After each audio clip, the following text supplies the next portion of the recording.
exam ki question paper leak oiba haibase government ki routine oiba thodok ama oire haina Congress MP Manickam Tagore na phongdokre leibak asida NEET ki question paper leak oiba grace mark na singbagi thokleba thodok amadi UGC NET exam cancel tawbuna singba thokleba thodok sing asida Congress ki MP Manickam Tagore na paper leak oiba haibase paliba government asige routine oiba thodok ama oire Education Minister Dhamendra Pradhana hiram asigi matangda daita pumnamak pugadabani thodok sing asidagi Prime Minister Narendra Modi chenba yaroi thokleba thodok sing ase parliament ta pukhatuna leibak asigi mahiroi sigi damak thengnagani haina phongdokre.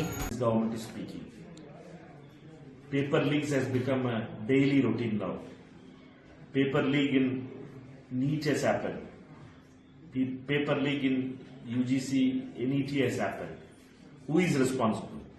The Education Minister, Mr. Dhamendra Pradhan, must take responsibility. Mr. Modi can't run away from it. The government is playing with the youngsters' life. The National Recruitment Agency has become a defunct organization. We will take up in the parliament and we will fight for the youth in the streets. Youngsters want justice and jobs.